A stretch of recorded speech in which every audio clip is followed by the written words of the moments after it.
Olá pessoal, muito boa noite. Eu sou Felipe Testoni, nutricionista. É uma satisfação enorme estar aqui com vocês hoje para falar desse tema pelo qual eu sou apaixonado, que é a nutrição esportiva, mais especificamente voltada para o público vegetariano, nessa Masterclass que é uma amostra do nosso módulo completo de nutrição esportiva lá dentro da pós-graduação em nutrição vegetariana da Plenitude, um módulo de 16 horas onde eu vou entregar todas as ferramentas que vocês precisam para se sentirem mais seguros no atendimento a esse tipo de paciente. E hoje nós vamos já, de qualquer maneira, falar sobre aspectos bastante relevantes que vocês podem colocar em prática a partir de amanhã.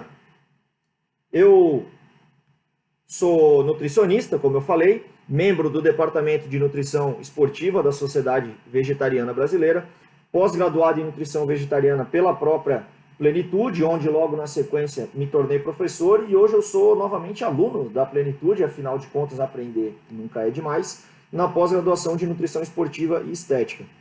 Eu também estou concluindo o meu curso em avaliação metabólica com o Dr. Eric, que penso que a grande maior parte de vocês deve conhecer, afinal de contas é uma grande referência na nossa área, e sou cineantropometrista Isaac, nível 1, para quem não está familiarizado com isso, falaremos um pouquinho mais depois, quando falarmos de avaliação da composição corporal. E eu tenho aí um histórico no esporte. Eu brinco que por não ter conseguido me tornar um profissional, eu fui para o outro lado da prancheta e hoje eu ajudo aqueles que querem alcançar esse objetivo. Mas falo então de brincadeira porque de fato acredito que eu me dou muito melhor nesse lado mesmo da prancheta e sou muito feliz com essa escolha. O objetivo da nossa aula ele é apresentar os principais aspectos que devem ser considerados na elaboração do planejamento alimentar de atletas vegetarianos ou indivíduos fisicamente ativos, de uma forma evidentemente um pouco mais superficial, enquanto que o objetivo do nosso módulo propriamente dito ele é planejar e aplicar os cuidados nutricionais para esses atletas ou indivíduos fisicamente ativos, com o objetivo de melhorar a performance e a composição corporal. Quando eu falo composição corporal, estou falando de ganhar músculos e perder gordura de uma forma mais aprofundada. Entretanto, como já mencionei, hoje certamente vocês já sairão daqui com algumas ferramentas importantes para aplicar a partir de amanhã na sua prática. E começamos falando desse documentário muito famoso, muito polêmico, que trouxe muitas pessoas para o lado verde da força, que foi lançado em 2019 pela Netflix. Imagino que muitos de vocês assistiram, ou pelo menos ouviram falar, que tem seu título em inglês The Game Changers, que poderíamos traduzir como os viradores, ou aqueles que viram, ou aqueles que mudam o jogo, né? E que em português foi traduzido como Dieta de Gladiadores. Essa tradução, ela trouxe muita atenção para o documentário, mas também deu muita munição para os críticos, porque ela é uma afirmação um tanto quanto duvidosa, como a gente vai ver aqui na sequência, né? Essa ideia de que os gladiadores eles eram vegetarianos, ela veio desse artigo aqui escrito por pesquisadores da Áustria em 2014, que mostra que os gladiadores tinham uma dieta muito rica em carboidratos, mais especificamente cevada e feijões. E é possível que eles já percebiam naquela época que o alto consumo de carboidratos ele favorece muito a performance, como a gente vai discutir nas nossas aulas. E a dieta desses guerreiros, ela era pobre em carne.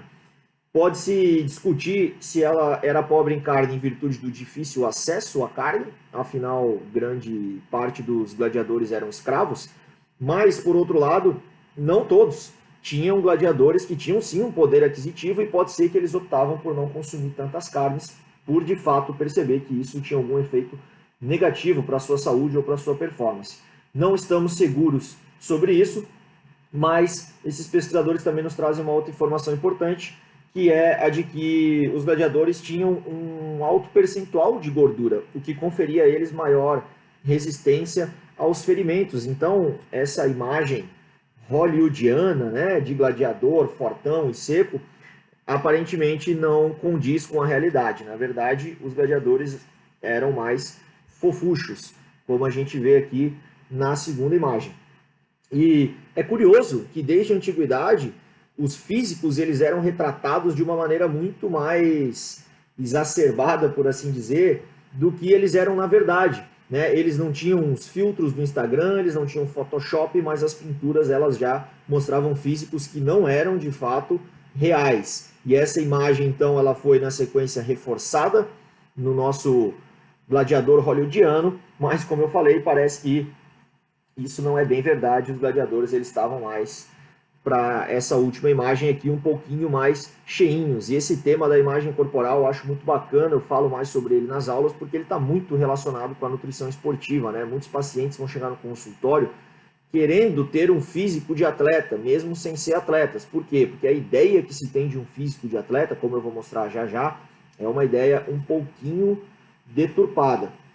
E antes de irmos adiante nesse assunto, acho importante concluir dizendo que eu acredito que esse documentário tem um grande mérito, sim, mas esse mérito ele está em fazer as pessoas, mais pessoas acreditarem que performar em alto nível ou construir um físico bem desenvolvido é possível através de uma dieta vegetariana, o que é de fato comprovado pela ciência. Então, embora o documentário possa ter apresentado argumentos que não são, do ponto de vista científico, tão verdadeiros assim, a gente tem sim bastante comprovação de que a dieta vegetariana é uma dieta bastante adequada mesmo para aqueles que querem performar em alto nível. E esse documentário, ele trouxe uma demanda enorme para o consultório, né? Eu percebi que tanto pessoas mais próximas, que até então nunca tinham se interessado pelo vegetarianismo, começaram a procurar, mas a minha agenda também, ela lotou depois desse documentário e provavelmente isso é algo que vocês já estão percebendo na sua prática.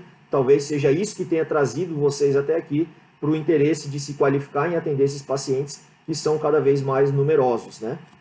E de fato é fundamental que saibamos atender esses pacientes, porque a nutrição tende cada vez mais a ser uma nutrição com menos produtos de origem animal. Afinal de contas, o nosso planeta não suporta mais essa forma de se alimentar. Então, estamos aqui para falar de ciência, né? Temos que ter argumentos bem respaldados, nós temos que ir para além do que os documentários mostram e ter condições de fato discutir todos os assuntos com uma bagagem muito mais aprofundada e bem fundamentada.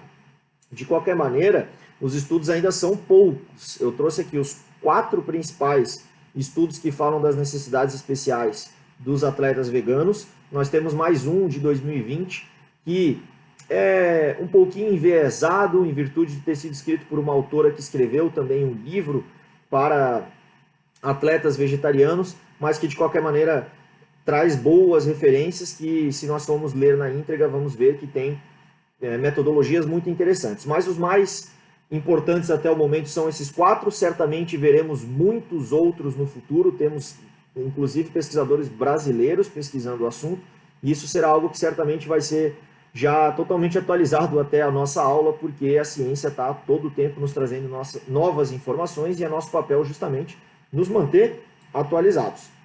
Então, vamos lá, vamos adiante, vamos colocar a mão na massa e entender melhor sobre como receber esse paciente vegetariano no nosso consultório e ajudá-lo a alcançar os seus objetivos. Quais são as principais demandas, né, do paciente que procura um nutricionista esportivo? Eu botei até aqui na ordem de prioridade de acordo com o que eu vejo no meu dia a dia. A maior parte das pessoas ela quer emagrecer para chegar naquele corpo de atleta, né? Como eu já comentei, vamos continuar falando. Depois nós temos aqueles que querem ganhar massa muscular. E os atletas de fato que querem melhorar o seu desempenho, eles são o público que menos procura um nutricionista esportivo, né? E quando a gente fala de melhorar o desempenho atlético, a gente está falando de alguns aspectos diferentes, como fornecer energia de maneira adequada, otimizar a recuperação muscular e adequar a composição corporal para uma composição corporal que seja ideal para aquela modalidade. Nem todas as modalidades vão precisar de um físico com as mesmas características. Então o nutricionista tem esse papel de ajudar o atleta a chegar num físico que seja mais interessante para aquilo que ele de fato precisa. E tudo isso cada vez mais associado a uma dieta vegetariana, como nós viemos falando até aqui. Então eu trouxe essa imagem que eu acho muito legal, que é de 2 atletas que competiram no Men's Physique Olympia, o Jeremy e o Sadiq, que tem um físico realmente muito bonito e que é um físico que eu acredito que está no imaginário da maior parte das pessoas quando ela pensa num físico de atleta, né?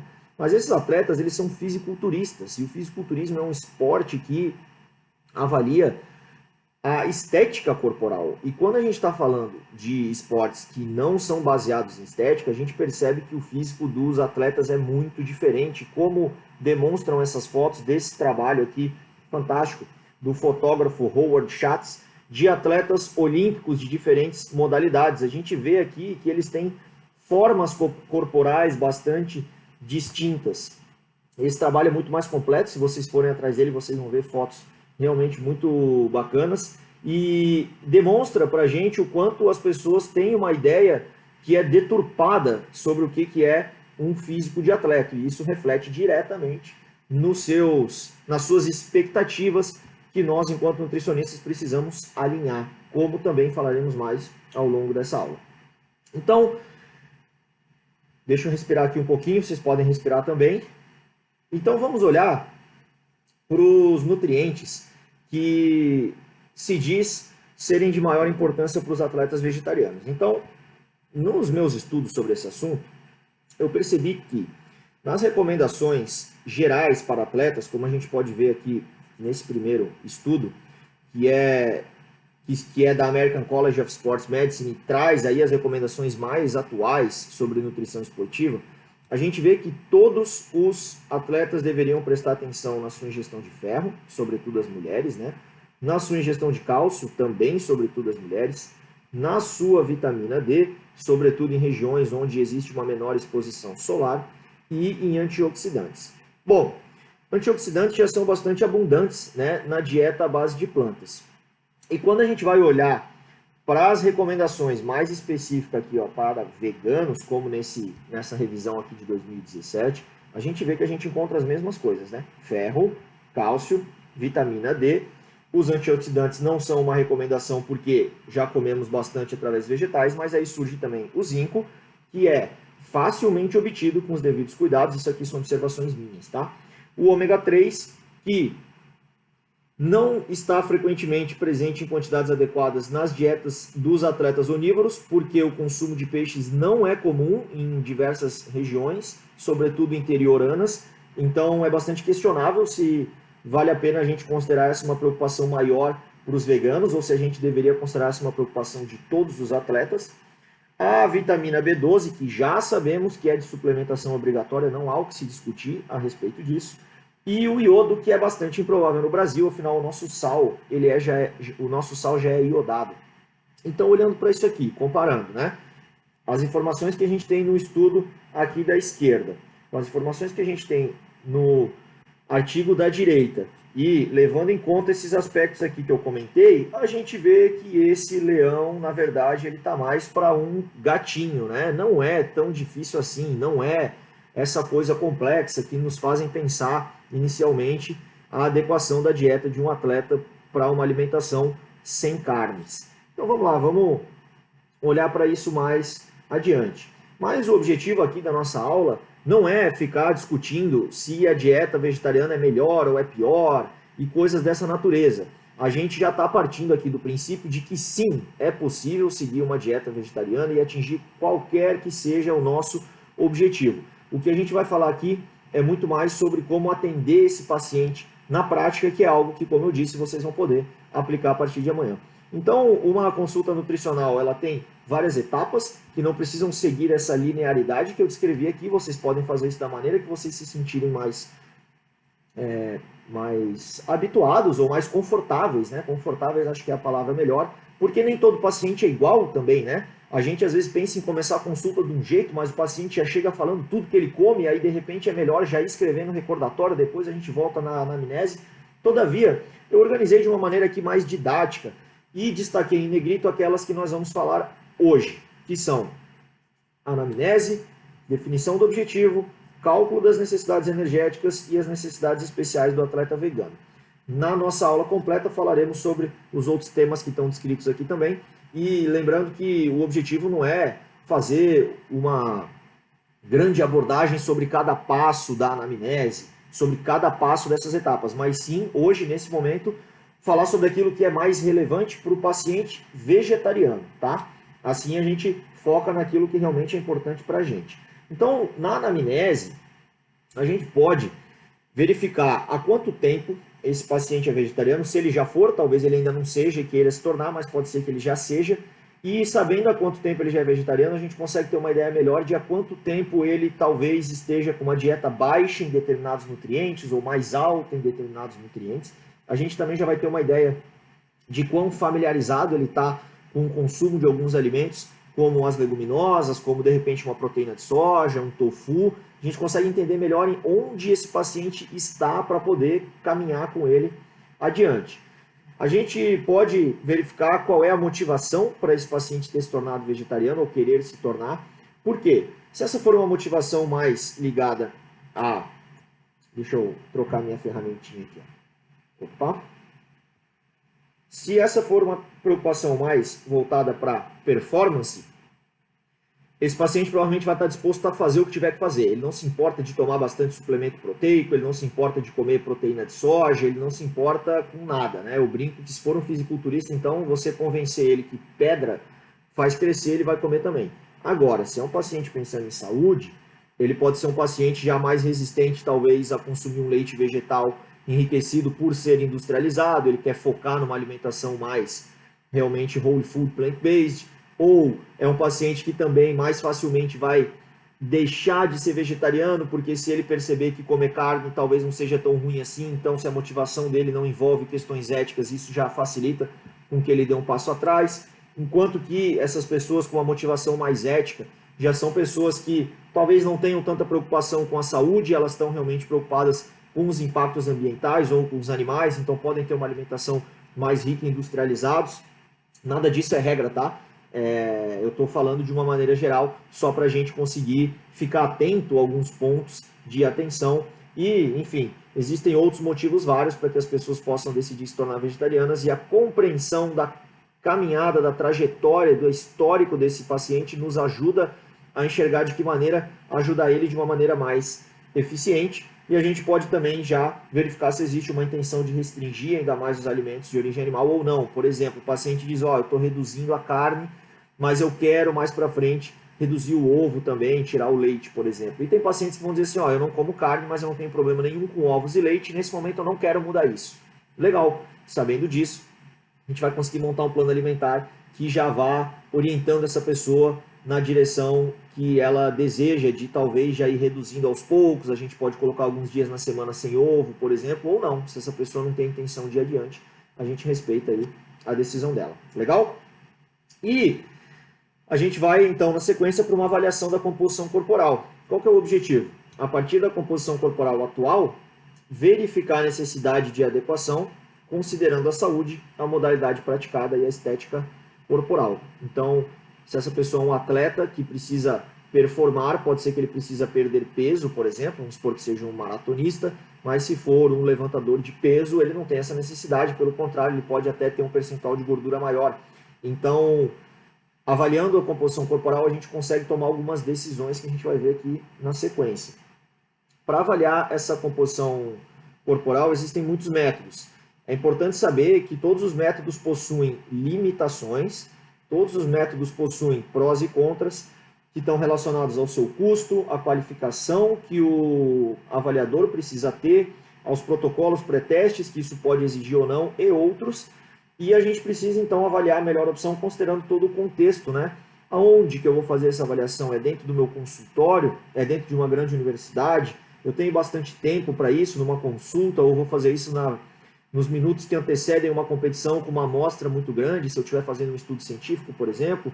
Esse avaliador, ele tem prática, ele não tem prática, então tudo isso vai definir se eu vou fazer, por exemplo, uma bioimpedância, ou uma avaliação por dobras, ou uma avaliação por dobras com mais ou menos dobras de fato. A gente precisa considerar o contexto, ao invés de se prender àquela pergunta de qual é a melhor, né? Porque para saber qual é a melhor, a gente precisa saber melhor para quê, para quem, em quais circunstâncias. Então, a gente tem muitos métodos, como eu já mencionei, métodos que são diretos, como a dissecção de cadáveres, que, por óbvio, não vamos poder utilizar no nosso consultório, e nós temos os métodos indiretos, que podem ser físico-químicos, como a excreção de creatinina, pletismografia e outros. A gente tem métodos por imagem, como a radiologia, a tomografia, a ressonância magnética e o DEXA, e a gente tem métodos que utilizam a densitometria como a pesagem hidrostática. Esses métodos eles são chamados de métodos de referência e são métodos menos acessíveis em virtude, sobretudo, do seu custo, do tamanho dos equipamentos. A gente vai encontrar isso mais facilmente em universidades ou grandes clubes. E por outro lado, a gente tem os métodos chamados de métodos clínicos, que são aqueles mais acessíveis, que a gente pode trazer para dentro do consultório. E esses métodos são classificados de duplamente indiretos. Pode ser a bioimpedância, pode ser uma antropometria por dobras, pode ser uma interectância de raios infravermelhos. Esse aqui já caiu bastante em desuso. Pode ser também um ultrassom, que tem se tornado mais popular.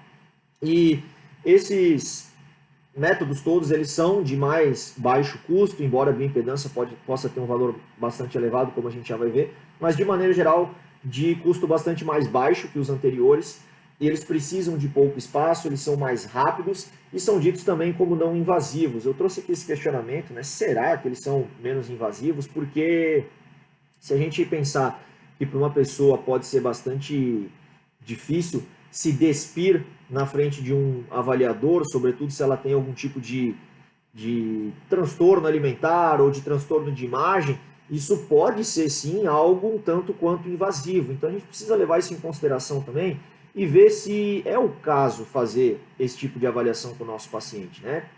Vamos dar o exemplo de uma mulher que tenha sofrido já de bulimia ou de anorexia, que hoje está com esses sintomas controlados, mas que ainda não está feliz com o seu corpo. Será que pedir para ela trazer uma roupa, um biquíni, expor essa avaliação, medir a gordura do corpo dela é a melhor solução? Talvez não seja, talvez a gente precisa trabalhar um pouco antes de chegar nesse ponto. Então a gente precisa pensar muito no ser humano que está ali na nossa frente, tá? E se a gente estiver falando de atletas, a gente precisa lembrar que os atletas também são seres humanos. Às vezes nós confundimos eles com máquinas, ou eles mesmos se confundem com máquinas. Então eu trago algumas coisinhas aqui só para nossa reflexão, que também acaba tirando um pouco daquela estigma de que a nutrição esportiva é uma coisa muito fria, né? Algumas pessoas, alguns alunos me dizem, nossa, eu tinha muito preconceito com a nutrição esportiva antes da sua aula, agora eu estou olhando com outros olhos. E essa é a minha intenção, justamente.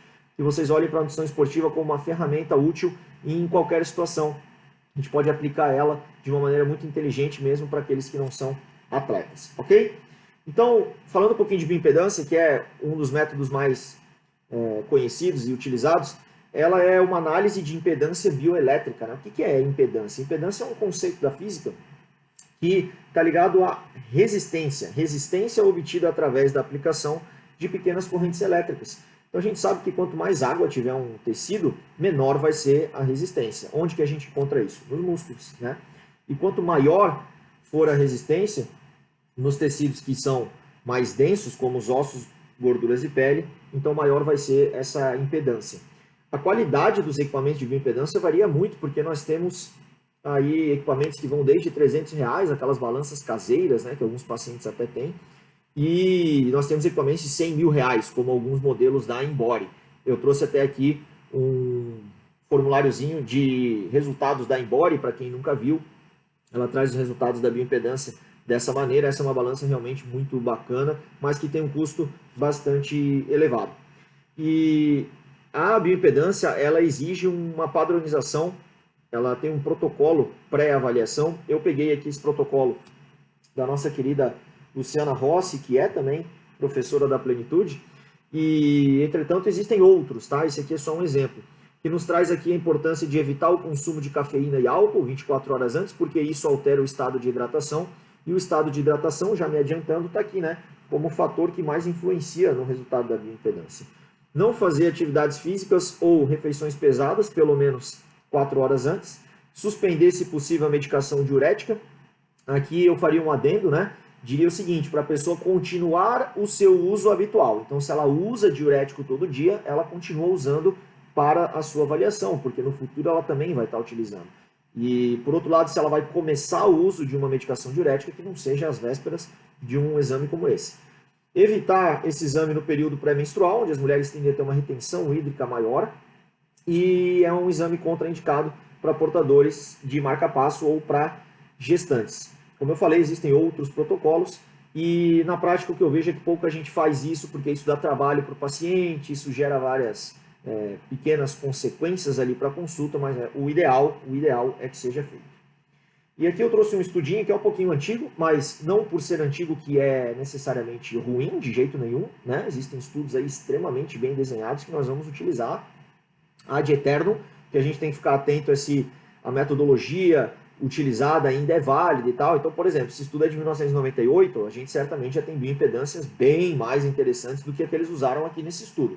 Mas ele é ainda bastante interessante porque ele nos permite observar alguns pontos interessantes. Então, aqui eles pegaram 15 atletas de endurance nos estados hipoidratado, né? Não se fala desidratado nesse caso, é hipoidratado, hidratados, reidratados depois de terem sofrido a desidratação, aqui sim, a palavra certa, desidratação, e superidratados, quando eles estão aí com mais água corporal do que o habitual. E compararam seus resultados de composição corporal com a bioimpedância e a pesagem hidrostática. A pesagem hidrostática é considerada um padrão ouro, né? E vejam aqui, vamos entender um pouquinho melhor essa figura, deixa eu pegar a nossa canetinha. A gente tem aqui, então, ó, no estado normal, no estado hipoidratado e no estado reidratado. Em preto, a gente tem os resultados da bioimpedância e aqui em branquinho a gente tem da pesagem hidrostática. Então veja que nos indivíduos normais, o percentual de gordura ele foi um pouquinho maior do que na bioimpedância do que na pesagem hidrostática, mas a diferença é pequena. No estado hipoidratado, a gente vê que a pesagem hidrostática deu um percentual de gordura até maior, né? Tá mais alto aqui. E no estado reidratado, a bioimpedância deu um resultado bem mais alto. Vejam que na pesagem hidrostática pouco variou, essa linha que eu coloquei aqui, ela mostra isso, ó, pouco variou independente do estado de hidratação, enquanto que na bioimpedância, vejam só como variou bastante, né? Um pouco mais alto, um pouco mais baixo, muito mais alto. Por quê? O segundo gráfico explica. Porque do peso de água, a bioimpedância considerou 85% como gordura e a pesagem hidrostática apenas 35%. Então a gente vê, como eu já tinha dito no slide anterior, que o estado de hidratação afeta muito o resultado da bioimpedância, enquanto na pesagem hidrostática isso não é verdade. Então a gente tem que ter esse cuidado. E os pesquisadores concluíram aqui que esses resultados indicam que a bioimpedância não é uma técnica válida para o uso em atletas, especialmente quando se deseja determinar os efeitos do treinamento ou destreinamento sobre mudanças de composição corporal. Por quê? Porque pequenas mudanças nos fluidos corporais, como as que ocorrem nos exercícios de endurance, né? Quem faz aí uma longa pedalada vai terminar a prova com alguns quilos de água a menos. Essas mudanças podem ser interpretadas incorretamente em relação ao conteúdo de gordura corporal, como a gente já viu aqui no gráficozinho da direita. E eu acho que eles foram um pouco radicais aqui, né, em dizer que não é uma técnica válida. Não é que não é uma técnica válida, a gente precisa ter alguns cuidados apenas, certo? E, em resumo, a bioimpedância vai variar muito, a confiança que a gente pode ter nesse resultado vai variar muito em função do equipamento. Ela é especialmente útil para avaliar indivíduos que tenham alguma limitação que impeça a avaliação por dobras ou quando a situação exigir. Por exemplo, a gente tem pouco tempo, não dá para fazer avaliação por dobras naquele indivíduo ou em tantos indivíduos, ou também quando o paciente ele tem dobras muito grandes que o adipômetro não consegue sequer medir. Nesse caso, a bioimpedância pode ser bem legal também. E eu trouxe aqui esse comentário que a bioimpedância ela pode servir como um argumento de marketing, né, para a clínica, mas tenham cuidado com isso, tá? Porque a bioimpedância não torna necessariamente a avaliação melhor e, pelo contrário, ela pode muitas vezes ser pior do que uma avaliação por dobras bem realizada. Então, se você quiser afirmar aí que tem uma bioimpedância, isso agrega um valor na consulta, legal, é verdadeiro, mas cuidado para não levar a ideia para o paciente de que uma avaliação por dobras não é boa, porque isso não é verdade. E se você não tem acesso a uma bioimpedância, não se sinta de forma alguma menosprezado, porque você pode sim avaliar seu paciente de uma maneira muito bacana através das dobras. Por experiência própria, eu tive durante 6 meses uma Embody da melhor qualidade dentro do meu consultório e eu usei ela 2 vezes, tá bom? Não porque ela seja ruim, mas porque realmente eu vejo mais valor e para o meu público a avaliação por dobra sempre foi mais interessante. O ideal é que se faça as duas coisas sempre que isso for viável. Seguimos. As dobras, elas são mais acessíveis, então, né, mas requerem uma qualificação do avaliador. Eu falei da Isaac aqui antes, esse é um curso de cineantropometria ministrado em várias regiões do Brasil por avaliadores qualificados e ela ensina um protocolo muito legal que é especialmente interessante para aqueles que têm pouca prática e que não tiveram uma aula tão legal assim na faculdade ou que se sentem inseguros. Então eu fiz esse curso, essa qualificação no final da minha graduação e recomendo que vocês façam também ou no final da graduação ou no início da sua prática clínica. Não faz sentido fazer isso logo no começo da faculdade se você ainda não avalia muitas pessoas, mas certamente mais para frente sim, e nunca é tarde. Você pode ser um nutricionista que já tem anos de bagagem, mas se você ainda não se sente confiante, por que não ir lá se qualificar, né? E esse curso é muito legal. Então, é importante padronizar o avaliador, o equipamento e a fórmula. Por que eu estou falando isso? Porque às vezes o paciente ele vai fazer uma avaliação com o seu personal trainer, depois ele vai fazer com a gente no consultório, vai dar um resultado completamente diferente, ele vai ficar meio maluco. E é natural, porque existem várias variáveis que não foram controladas aqui, então a gente precisa explicar para o paciente que não podemos comparar uma avaliação com a outra. E a gente precisa saber escolher a fórmula certa. As principais são a de Haas ou Faulkner, já vou falar mais sobre isso, ou a de Pollock. Existem outras também, mais adequadas para algumas outras situações, mas se a gente errar na escolha da fórmula, o resultado final vai ser bastante divergente, como eu vou mostrar com exemplos práticos aqui. Esse tipo de avaliação não avalia o estado de hidratação, então se isso for importante, essa aqui não é a melhor metodologia, mas ela permite conhecer o corpo do paciente, né? Essa análise dobra a dobra, ela dá um olhar muito mais próximo de como realmente é o corpo desse paciente. Eu acho isso muito valioso, especialmente com atletas. Então, chama atenção aqui para a importância de educar o paciente por o fato de que existem essas diferenças e ele não pode comparar avaliações feitas por avaliadores diferentes, ok? Temos aqui um estudinho também bacana de 2011 que comparou as medidas realizadas por bioimpedância e dobras cutâneas. Então antes a gente viu a comparação de bioimpedância com pesagem hidrostática e aqui a gente tem de bioimpedância com dobras cutâneas. Essas medidas elas foram realizadas antes das provas, né? Provas de corrida, de natação e de bike também. Vou mudar aqui de novo a minha ferramentinha. Eu tô aprendendo a mexer nesse negócio, mas eu vou ficar bom. Até vocês chegarem lá na aula eu vou estar voando já. Beleza. Então a gente tem aqui essa tabelinha que mostra o resultado da bioimpedância, que foi uma média de 14,8%, com uma grande variação aí de 6,7 quilos para cima ou para menos. Em percentual não, perdão, em quilos de gordura corporal, né? E aqui a gente tem resultados de antropometria com equações diferentes, porque a gente vai precisar colocar os dados das nossas dobras numa equação. E existem muitas equações. Então aqui os pesquisadores eles compararam as diferentes avaliações e eles viram que, de maneira geral, a bioimpedância e as dobras não são intercambiáveis, tá? As diferenças são muito grandes, muito significativas. Os resultados da BIA, eles são, via de regra, mais altos do que os das dobras cutâneas. E o método por dobras parece ser mais confiável. Por quê? Justamente porque ele permite utilizar, como a gente viu, equações diferentes. E aí a gente pode adequar isso melhor para cada situação. Porém, eles trazem uma conclusão bacana.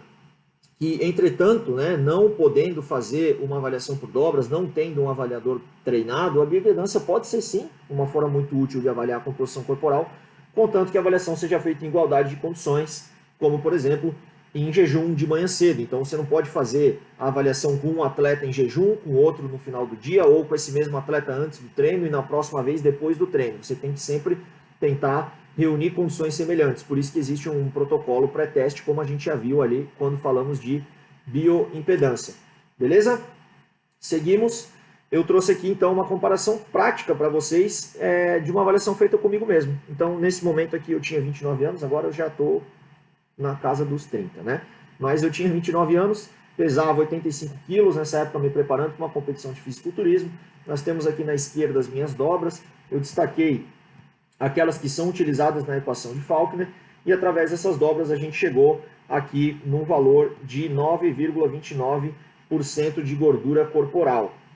E eu fiz essa avaliação também por bioimpedância, lembra? Eu falei que tinha uma bioimpedância lá no meu consultório, e aí vocês podem ver aqui, ó, sou eu mesmo, Felipe, 1,73, 29 anos, na mesma época, e a bioimpedância me trouxe um resultado de 12,2, uma diferença de 2,91%.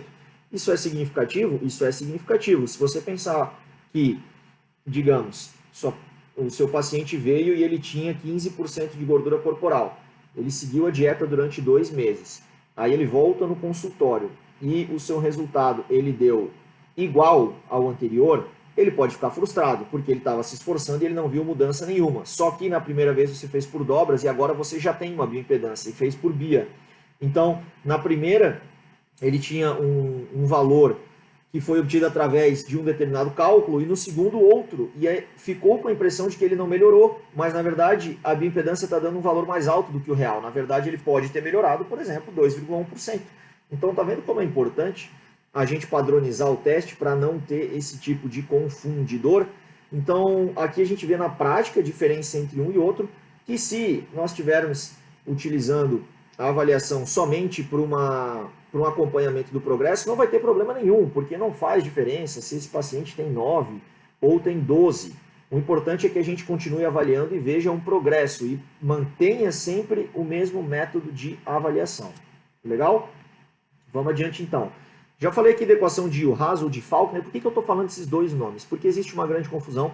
Se vocês se interessarem pelo assunto, eu recomendo que leiam aqui esse estudinho que está aqui embaixo, que fala justamente o seguinte: equação de Faulkner para predizer a gordura corporal. O fim de um mito. Por que um mito? Porque existe uma confusão. Na verdade, não foi o Faulkner que criou essa equação, foi o Yuhas. O Faulkner acabou levando os créditos.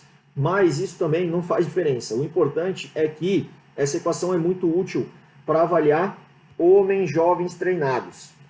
Quando eu digo homens jovens treinados, é aquele paciente que já tem uma composição corporal mais legal. Ele não precisa necessariamente ser um atleta que compete, mas ele já tem um físico mais musculoso, com menos gordura. Nesse caso, utilizar o Yuhas é muito legal. Porém, essa fórmula não é boa para mulheres, para idosos e para crianças, e muito menos para obesos, tá? Então tem que ter um cuidado, porque se você escolher a fórmula errada, vai dar problema. Eu já vou mostrar isso com exemplos práticos. A equação de Yuhas pode ser calculada num Excel com facilidade. Aqui está a fórmula dela. E, voltando, nós temos a de Jackson e Pollock, que pode utilizar 3 dobras ou ela pode utilizar 7 dobras. Se ela utilizar 3 dobras, para homens vai ser a dobra abdominal, do tórax e da coxa, e para mulheres do tríceps, da suprailíaca e da coxa. Já se for 7 dobras, ambos vão utilizar as mesmas dobras. Eu destaquei aqui as mulheres, porque eu acho essa uma fórmula muito legal para usar com mulheres, mas não tão legal para utilizar com homens, quando for a de 3 dobras, né? Já para quando forem 7 dobras, tanto para homens quanto para mulheres é legal, embora de Yuhas seja melhor ainda para atletas.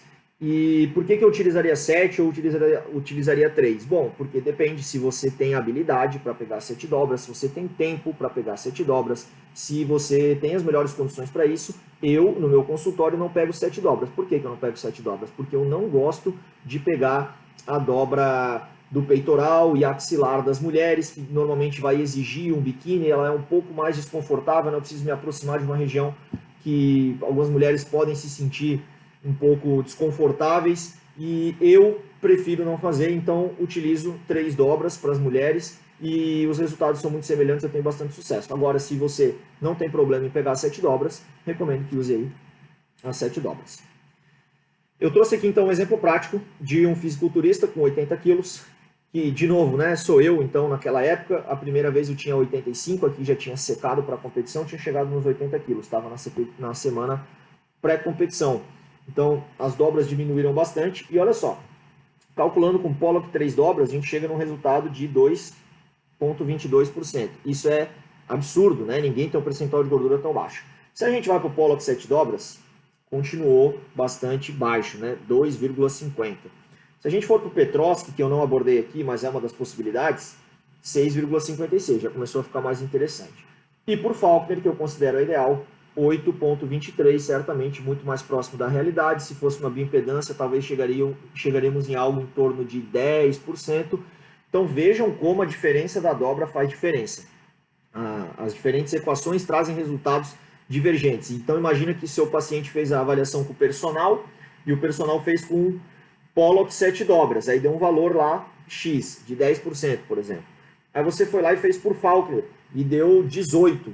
Aí ele pode ficar confuso, achando que um dos dois, ou você ou o personal, fez uma avaliação errada. E ninguém fez errada, na verdade só foi escolhida uma fórmula que não era adequada. E você que está aqui fazendo essa aula vai utilizar a fórmula adequada, porque você está aprendendo a fazer isso, né?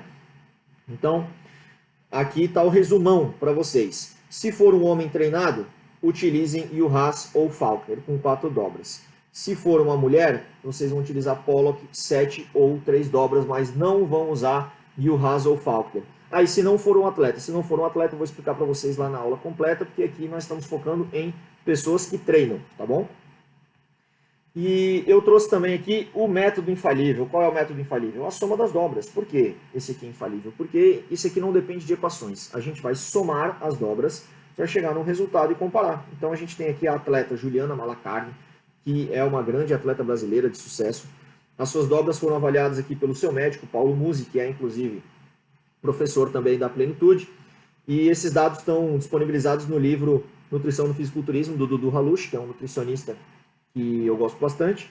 E vejam aqui que as dobras que escolheram, abdominal, suprailíaca, tríceps, subescapular e coxa, nem são dobras que estão nas equações. Eles escolheram algumas dobras diferentes. Por quê? Porque eles não estão preocupados com a equação. Eles estão preocupados em comparar o antes e depois.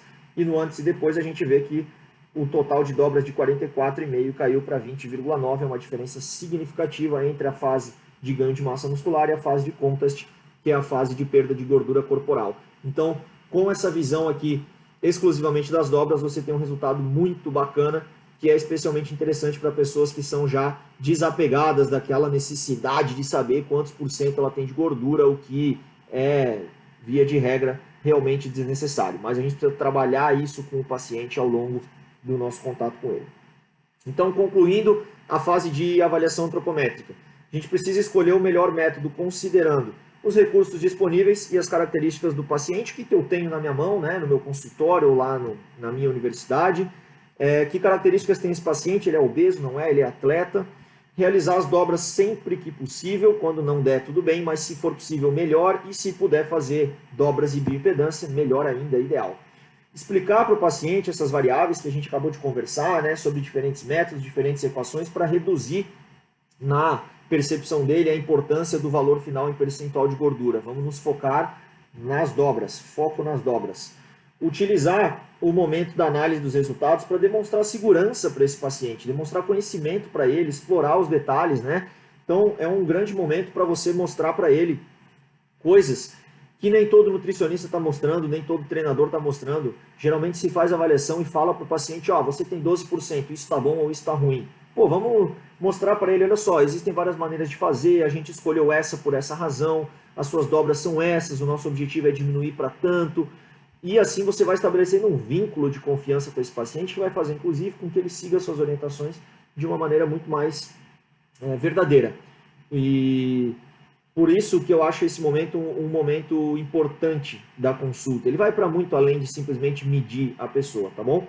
Em pacientes obesos é interessante avaliar apenas o peso e a circunferência, e com o tempo você vai depois medindo as dobras. Então, geralmente, o paciente obeso eu vou medir lá a circunferência abdominal, o braço, a coxa, a panturrilha, o quadril, né? Não vou medir as dobras, mas depois, quando ele já emagreceu, eu começo a tirar a dobra de tríceps, das costas, da barriga, até eu chegar em todas as dobras que eu quero. A gente faz isso de maneira gradual. Legal? Então, converse com o seu paciente. Diga para ele que não se pode comparar as avaliações feitas por profissionais diferentes, diga para ele que, especialmente se o foco dele é estética, ele tem que dar mais valor porque ele vê no espelho, porque ele vê nas roupas. Às vezes o paciente chega no consultório se sentindo super feliz, meu Deus, eu melhorei, eu estou entrando nos shorts que eu nunca entrei, eu estou me vendo melhor, as pessoas estão dizendo que eu estou mais magra, e daí você faz a avaliação, os números não refletem uma melhora tão grande assim, a pessoa sai desanimada, porque ela está muito presa ao número. Isso é besteira, tá bom? Vamos mudar essa percepção na cabeça dos nossos pacientes. E o objetivo deve ser reduzir as dobras e não reduzir o percentual. Isso é só uma consequência, tá bom? Seguimos então. Deixa eu tomar uma aguinha aqui. Vocês podem tomar uma água também. Vamos então definir o objetivo. Já fizemos a avaliação. Aqui eu falei só da avaliação antropométrica. Lá na nossa aula completa vamos falar também sobre a avaliação bioquímica, e o curso em si tem uma matéria só disso, né? Mas passando esse momento inicial de anamnese e avaliação física e bioquímica, a gente precisa definir um objetivo, para onde que a gente quer ir, né? A gente quer ganhar músculo, a gente quer perder gordura, a maior parte das pessoas vai querer as duas coisas ao mesmo tempo. Então, os objetivos mais comuns são transicionar para uma dieta vegetariana e manter a performance, né? Aquela pessoa que diz assim, ó, Eu corro, eu nado, eu sou um triatleta e eu quero parar de comer carne, mas eu tenho medo de perder performance, eu queria fazer de uma maneira segura, por isso que eu vim aqui e marquei essa consulta. Então, essa é uma demanda muito crescente. Outras pessoas vão querer exclusivamente aumentar a performance, já são vegetarianas. Outras vão querer ganhar massa muscular, outras vão querer reduzir o percentual de gordura, outras vão querer tudo isso aqui ao mesmo tempo. E a gente precisa conversar com esse paciente para explicar para ele que as coisas precisam respeitar determinadas etapas. Não dá para fazer tudo de uma vez só. E a gente precisa, então, entender o desejo do paciente, esclarecer para ele as reais possibilidades para poder ajustar as suas expectativas e conduzir ele na direção correta. Né? Senão o paciente ele chega querendo mudar da noite para o dia, né? Um estilo de vida que ele já leva aí há 15, 20 anos, um corpo que levou 15 a 20 anos para ir se deteriorando, uma saúde que levou todo esse tempo para ir se deteriorando, ele quer mudar em 3 meses. A gente precisa dizer para ele, olha só, a gente precisa fazer isso por etapas, não é bem assim, e vai levar mais tempo do que você está imaginando, mas obviamente de uma maneira encorajadora, né? Mas nós seremos capazes de fazer isso, eu vou te mostrar como fazer isso, a gente vai construir isso juntos. E os pacientes em geral, como eu já comentei, eles querem ganhar músculo e perder gordura ao mesmo tempo, né? Será que isso é possível? Bom, nós sabemos que isso é possível em pacientes iniciantes, em pacientes que têm uma alimentação muito ruim ou treinam muito fraco, ou pacientes que estão utilizando os esteroides anabolizantes, que trazem aí condições muito mais favoráveis para uma mudança de composição corporal. Mas tudo isso aqui por um período limitado, né? Um período curto de tempo. Mesmo quem usa anabolizante não vai ganhar músculo e perder gordura ao mesmo tempo para sempre, porque o corpo vai eventualmente também se adequar a essa nova dosagem de testosterona suprafisiológica. Então vai chegar um momento em que a gente vai precisar optar se a gente quer mais numa direção ou na outra. Existem parâmetros para isso, eu vou ensinar esses parâmetros para vocês. E só para a gente trazer um ponto de vista diferente, em 2020, esses pesquisadores aqui, que são bastante conhecidos na área, eles resolveram revisar a literatura e trouxeram uma alegação de que talvez não seja só naquelas circunstâncias que eu acabei de mencionar, mas sim seja possível melhorar a composição corporal mesmo em indivíduos mais bem treinados, né? Vejam o que eles mesmos dizem aqui, entre aspas. Apesar da crença comum de que construir músculos e perder gordura ao mesmo tempo é apenas plausível em novatos ou em obesos, a literatura sustenta que indivíduos treinados também podem experimentar uma recomposição corporal. E a magnitude dessa mudança vai depender de uma série de fatores, né? Como o nível de treinamento, a composição corporal que ele tinha antes, a qualidade do seu sono, como é que estão os seus hormônios. Então, nessa revisão, eles analisaram muitos estudos heterogêneos, tá? Em circunstâncias muito diferentes, dificultando uma conclusão única. Então, também não é baseado nesse estudo que a gente pode dizer é sim sempre possível construir músculo e perder gordura. Não é bem assim, mas ele traz um olhar diferente. É legal a gente olhar sempre por diversos prismas e não ter opiniões engessadas.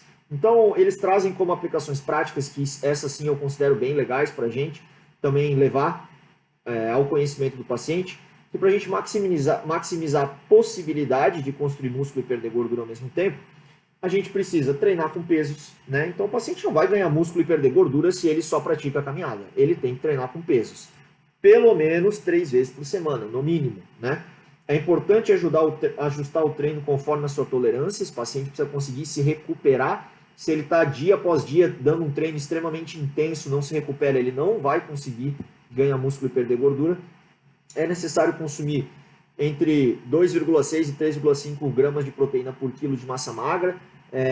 Isso aqui é algo que também é muito discutível, né? Você precisa de tudo isso de proteína. Os estudos também foram feitos com indivíduos que comem carne, mas todavia podemos levar a mensagem de que precisa ter um consumo de proteínas adequado, tá bom? Sem nos prender a números aqui, vamos pensar num consumo adequado.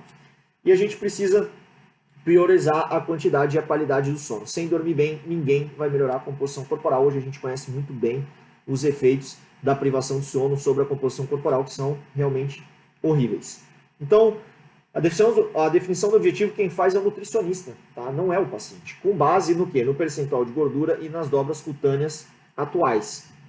Então, quanto que é um percentual de gordura normal, alguns pacientes querem saber isso, é algo bastante discutível. A gente tem algumas referências que eu vou explorar com vocês lá na aula completa, que não vem ao caso agora, mas eu vou ensinar aqui um macete legal que eu uso na minha prática clínica, que não é algo que está respaldado de fato pela literatura, tá? Preste atenção, estou deixando isso bem claro, vocês não vão encontrar isso aqui num artigo científico, mas isso aqui é fruto da minha prática e de vários outros nutricionistas muito reconhecidos no Brasil, com quem eu aprendi, e não é uma regra escrita na pedra, mas ela serve sim como uma referência muito bacana. Então a gente tem aqui algumas circunstâncias diferentes, né? Homens atletas e mulheres atletas, e nós temos homens e mulheres não atletas. Isso aqui ficou um pouquinho confuso no slide, eu peço desculpas, mas eu vou explicar para vocês melhor.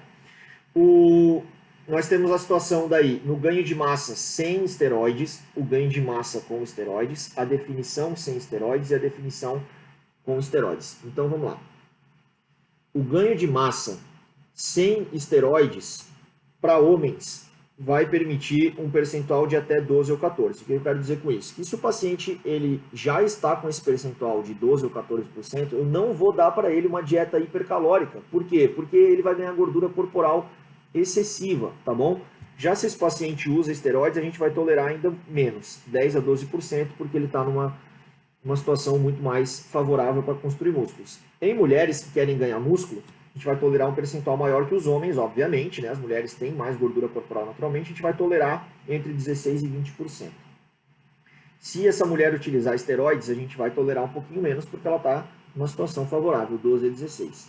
Se a gente vai falando de emagrecimento, por outro lado, para homens a gente vai buscar aí 8 a 10%, para mulheres 12 a 16%, quando não utilizarem esteroides, e se forem utilizados esteroides, a gente vai ficar num percentual de 6 a 8 para homens ou de 8 a 11 para mulheres. Então, a gente foi lá, fez a avaliação da composição corporal desse paciente, olhou para esses números e aí a gente vai poder decidir, vou fazer uma dieta hipercalórica, vou fazer uma dieta hipocalórica, vou investir em ganhar músculo, vou investir em perder gordura primeiro. Essa é uma grande dúvida, o que eu faço primeiro?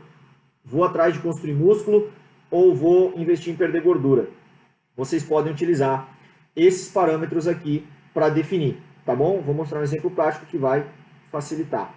E antes do exemplo prático, além desses valores de percentual, eu gosto muito de utilizar um limite de dobra abdominal.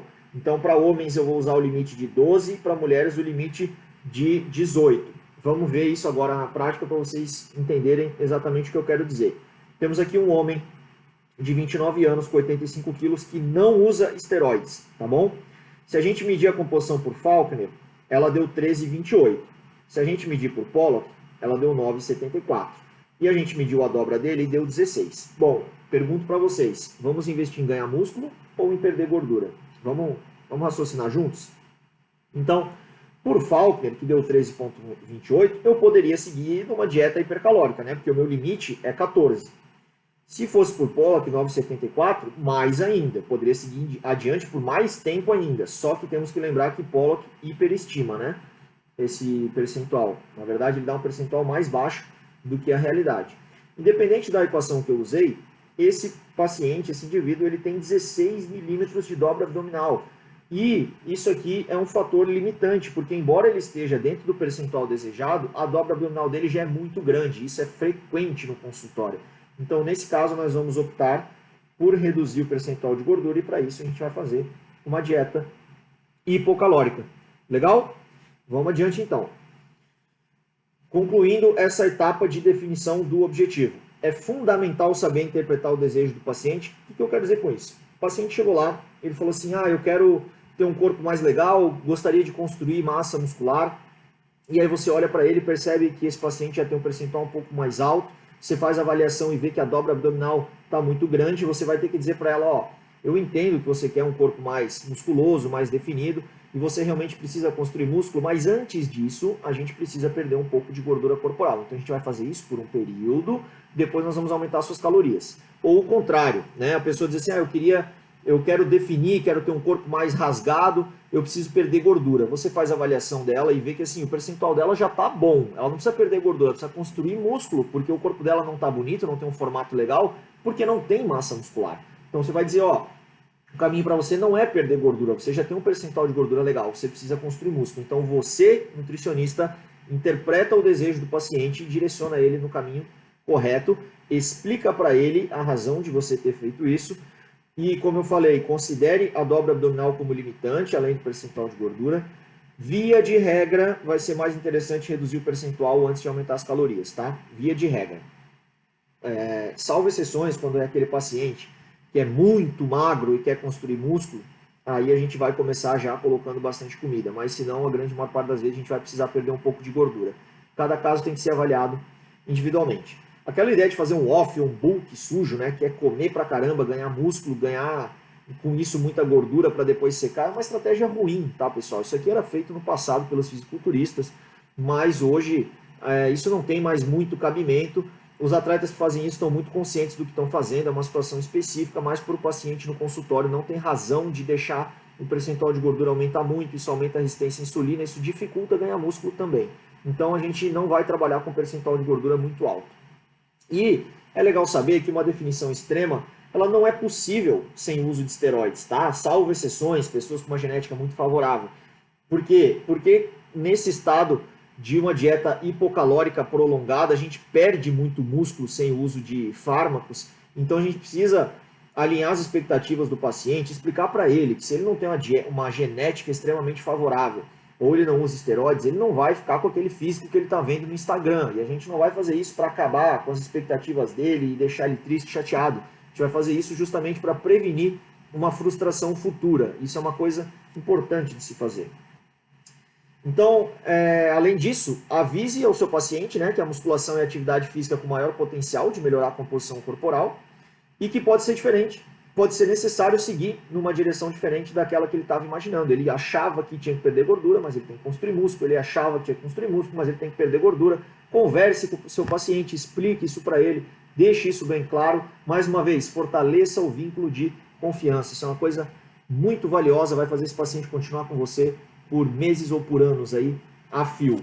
Legal? Vamos adiante então, concluímos esse assunto e vamos para o cálculo das necessidades. Já conversamos com o paciente, já fizemos as avaliações necessárias, já definimos um objetivo, agora a gente precisa saber quanto que esse indivíduo precisa de fato comer. E para isso a gente vai precisar usar uma equação, a não ser que a gente tenha disponível uma calorimetria indireta, né? Então a gente poderia calcular esse gasto energético com a água com isótopos duplamente marcados, coloquei em amarelinho até porque esse é o padrão ouro, mas não está ao nosso alcance no dia a dia, por calorimetria direta, que também exige uma estrutura enorme de laboratório, uma câmara específica para isso, ou por calorimetria indireta, essa sim está em verdinho aqui porque a gente pode usar no consultório se tiver acesso a uma calorimetria indireta, que custa caro, então não vai ser viável para a maior parte dos nutricionistas, né? Está aí girando na casa de 70 mil reais. E se isso não tiver seu alcance, vamos fazer o cálculo com as equações, que também são bastante interessantes. A gente tem várias de Tinsley, Harris, Benedict, Cunningham, existe a fórmula de bolso e outras. E a gente também pode usar o recordatório alimentar. Para isso, é uma ferramenta muito interessante isoladamente ou em conjunto com a equação. Então, vamos olhar isso mais a fundo. Eu trouxe aqui as principais equações, tá? Não são as únicas, não quer dizer que vocês são obrigados a usar essas aqui, mas são as que eu mais utilizo e mais recomendo. Então, Harris-Benedict, ao contrário do que alguns acreditam, né, que serve só para o hospital, ela pode ser muito bem usada para indivíduos eutróficos, sim, tá bom? Ela tem uma fórmula diferente para mulheres e para homens, precisa então prestar atenção nisso. É uma fórmula simples que dá para você montar sua própria tabela de Excel, mas os softwares geralmente já trazem isso pronto. Essa aqui é legal para indivíduos eutróficos, né? Pessoas que estão no seu peso aí ajustado para a sua altura, mas não são extremamente musculosos e nem estão com um sobrepeso exagerado.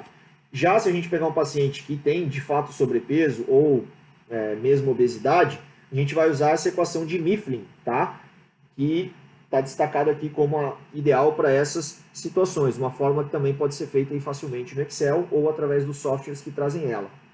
Se a gente estiver falando de um atleta, entretanto, a gente vai para Cunningham. Vejam que Cunningham ele já exige que a gente saiba a massa livre de gordura, então tem que ter calculado o percentual de gordura. E para isso é necessário ter feito uma medida confiável. Se você medir o percentual de gordura de um jeito que não é confiável, uma balança de bioimpedância muito antiga, por exemplo, ou usou a equação errada que deu um percentual muito subestimado ou superestimado, vai dar errado essa equação também, tá? Então você precisa ter vindo caminhando nos passos certos para usar Cunningham da melhor maneira E Tinsley é uma outra equação muito boa para atletas, especialmente para atletas fisiculturistas, que é a maneira como ela foi criada, e ela tem duas formas. Ela tem a forma usando só o peso e ela tem a forma usando o peso livre de gordura. Também é uma fórmula bastante simples, estão aqui, né? Ó, utilizando o peso total e utilizando a massa livre de gordura. São duas equações diferentes, mas bastante simples, que você vai poder utilizar. As outras que eu comentei, a gente vai comentar lá na nossa aula, mas você vai se beneficiar de utilizar essas aqui que eu estou explicando aqui agora através desses critérios que eu falei. Vou relembrar, tá? Voltando até aqui um slide. Pessoas com a composição corporal, por assim dizer, normal, que não são ainda pessoas com porte mais atlético, vamos usar Harris Benedict. Pessoas com sobrepeso obesas, Mifflin. Atletas das diversas modalidades, Cunningham, mas precisa ter a massa livre de gordura. Atletas de várias modalidades, especialmente aqueles mais musculosos, Tinsley, aí podemos fazer com peso total ou com a massa livre de gordura. Beleza? Seguimos. Temos aqui um exemplo prático, então. O homem de 1,73, 85 quilos, 29 anos, né? Tô usando aqui o nosso mesmo indivíduo desde o começo, para facilitar. Se a gente calcular por Tinsley, que é adequada para atleta, ó, ele é atleta, deu 2.118 calorias. Se eu usar o Harris Benedict, deu 1.898. Olha como já é um pouco menos. Se eu usar Tinsley, eu vou, dessa vez com peso livre de gordura, eu vou para 2.275. Se eu usar Cunningham, 2.191. E se eu usar a fórmula para obesos, 1.792. Então, eu coloquei uma estrelinha nas fórmulas que poderiam ser usadas, Tinsley 1, Tinsley 2 e Cunningham, e deixei sem estrela aquelas que a gente não usa, né? Que é o Mifflin e que é o Harris Benedict nesse caso. Vejam que a diferença entre o maior valor e o menor valor foi de 483 calorias. Isso é muita coisa. Por quê? Porque o déficit ou o superávit que você vai criar com a sua dieta geralmente vai ser de 300, 500 calorias. Então, digamos que você escolheu a fórmula errada e você quer que esse paciente emagreça. Então, você escolheu o Mifflin, deu para ele 1.792, menos 500, que vai ficar em 1.292. Você vai estar, na verdade, fazendo um déficit que é gigantesco e esse paciente vai perder muita massa muscular. Então, temos que escolher a fórmula correta para poder fazer um planejamento correto. E feito isso, né, escolhemos aqui a equação, a gente precisa ajustar isso com o nível de atividade física. Então, a gente tem aqui uma das possíveis tabelas, tá? Existem muitas tabelas disponíveis, eu vou depois entregar lá na aula mais tabelas para vocês, mas eu trouxe um exemplo aqui, essa aqui é a da FAO, em que a gente tem um indivíduo sedentário, pouco ativo, ativo e muito ativo, com as suas respectivas classificações. Então, eu vou pegar aquele valor anterior e vou multiplicar pelo valor que eu escolhi. É importante escolher isso aqui adequadamente? Com certeza. Por quê? Porque isso dá uma diferença gritante lá na frente. Vamos lá, vamos olhar isso aqui num exemplo prático. Temos aqui o nosso mesmo homem, com as suas características aí de altura e de peso. Se a gente usou Tinsley, que foi a forma que eu escolhi, a gente chegou numa necessidade de 2.276 calorias. Usando um fator de atividade moderado, 1,6, vamos considerar que esse é um cara que pratica musculação intensa, mas trabalha no escritório ou no consultório, é um nutricionista, por exemplo. Eu vou chegar no valor de 3.641. Se eu utilizar 1,8, considerando que esse é um cara que faz a mesma musculação, mas que tem um dia mais corrido, é dono do seu negócio, enfim, tá para lá e para cá o tempo todo, ou então é um personal trainer que está na sala de musculação carregando peso o tempo todo, eu vou chegar no valor de 4.096. Olha a diferença, 455 calorias. Então vocês vejam que a gente já tinha uma diferença de fórmulas erradas de quase 500 calorias lá no começo. Se a gente segue errando, a gente vai errar aqui mais 500 calorias, então a gente vai chegar num valor totalmente fora da realidade. Por isso eu preciso escolher corretamente. Caso contrário, não vai funcionar esse planejamento. E, entretanto, eu trouxe aqui um fator de atenção muito significativo que vocês precisam ter cuidado. Vamos pegar o nosso resultado anterior, né, de 4.096 calorias, e comparar ele com o que esse paciente come hoje. Então eu tenho um paciente, já que ele é atleta, ele sabe exatamente o que ele come, ele já segue dieta há bastante tempo e ele não costuma variar muito sua alimentação. Ele relata consumir 3.000 calorias por dia. Como é que eu sei isso? Ou porque ele me disse, porque ele calcula e eu verifiquei, ou porque eu mesmo verifiquei através do seu recordatório. e eu vi que ele come há 3 meses 3.000 calorias e ele está mantendo o peso. Então veja só, a minha fórmula diz que ele precisa para manter o peso 4.096, mas ele só come 3.000 e está mantendo o peso. O que eu vou fazer? Uma dieta baseada nesse valor inicial de 4.000 ou de 3.000? Estou fazendo a de 3.000 porque essa ferramenta é a melhor possível para a gente definir a necessidade energética se o paciente segue uma dieta consistente. Se é um paciente que um dia come isso, que no outro dia come aquilo, que um dia come no restaurante, que no outro dia come em casa, que às vezes leva lanche, que às vezes vai na padaria, aí esquece. Aí a gente vai se basear na fórmula. Agora, se é um paciente que tem uma rotina consistente, a gente vai fazer o seu recordatório e vai comparar, né? Bom, 3.000, 4.000, talvez eu possa ir num caminho intermediário com 3.500, independente de quanto você escolher, você vai dizer para essa pessoa comer de maneira consistente por 1, 2 semanas e monitorar o seu peso, te dar um feedback e você vai ter já uma resposta inicial se estava de mais ou estava de menos e fazer um ajuste de acordo com a vida real. A gente não pode, gente, se perder nessas fórmulas, achar que tudo é baseado em números. Eu estou ensinando isso tudo para vocês porque temos que ter esse conhecimento, temos que ter referências, temos que trabalhar de uma maneira assim protocolar, mas não podemos nos distanciar da realidade e achar que tudo se baseia em números. Se essa pessoa consome uma quantidade de calorias totalmente diferente do que eu calculei e isso está fazendo ela emagrecer ou ganhar peso ou manter o peso, é aí que eu vou me basear e aí depois, através dos feedbacks do acompanhamento, eu vou chegar nos valores ideais e isso não demora, isso é rápido. Então, importante é essa continuidade do trabalho que você pode fazer através de consultas frequentes ou, se isso não for viável, através do envio de um relatório pelo paciente ou o que você achar melhor.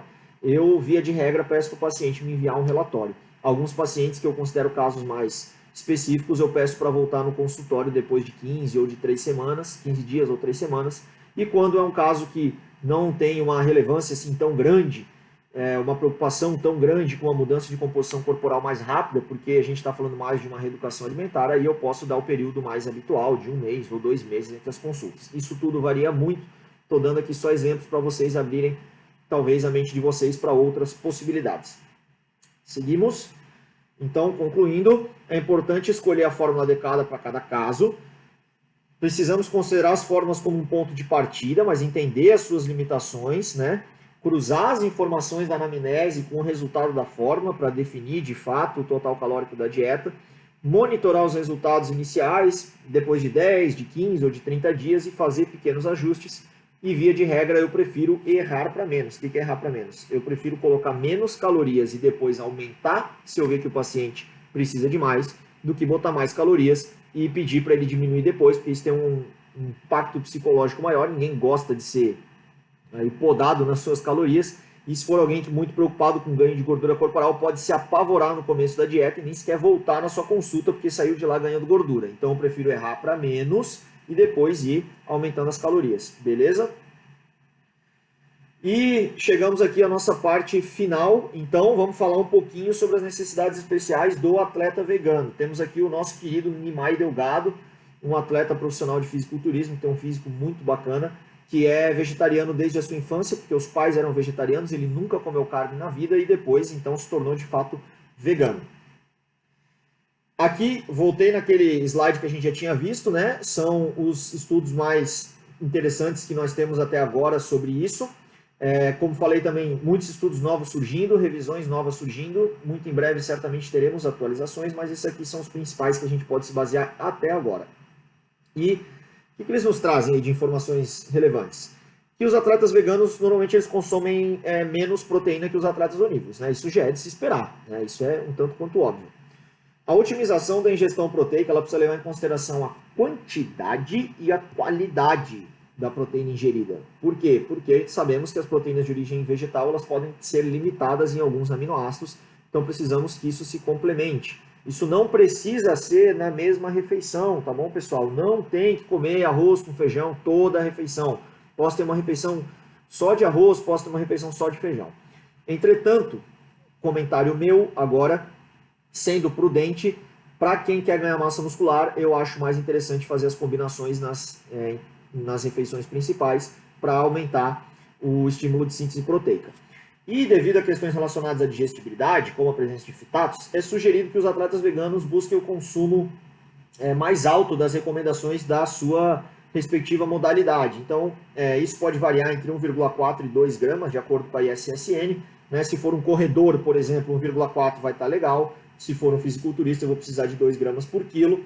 Mas é legal que a gente fique no topo das recomendações, porque assim a gente garante que esse atleta vai ter o suficiente, porque não conseguimos medir com precisão as perdas que a gente tem em virtude das questões relacionadas à digestibilidade da proteína vegetal, tá? Se a dieta for hipocalórica, a gente pode pensar em valores maiores, como 1,8 até 2,7. Essas referências não são as únicas que nós temos, eu estou usando aqui as da ISSN, tá? Mas existem outras que vão variar um pouquinho para mais, um pouquinho para menos.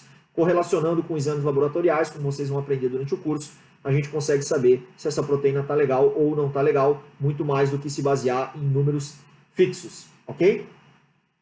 E que aplicações práticas nós temos sobre as proteínas? Que o atleta deve consumir o limite superior da recomendação, acabei de falar, e que não existe até o momento uma recomendação específica, né? Vegetarianos ou veganos têm que comer X de proteína, não tem isso, a gente ainda não sabe e particularmente acredito que nem vai haver. As recomendações provavelmente vão ser as mesmas mesmo, porque já temos estudos legais, inclusive um bem recente, né, feito por pesquisadores da USP aqui no Brasil, que mostra que não faz diferença comer carne ou comer proteínas de origem vegetal para construir músculo. Legal. As leguminosas, elas devem constituir a base da dieta do atleta vegano.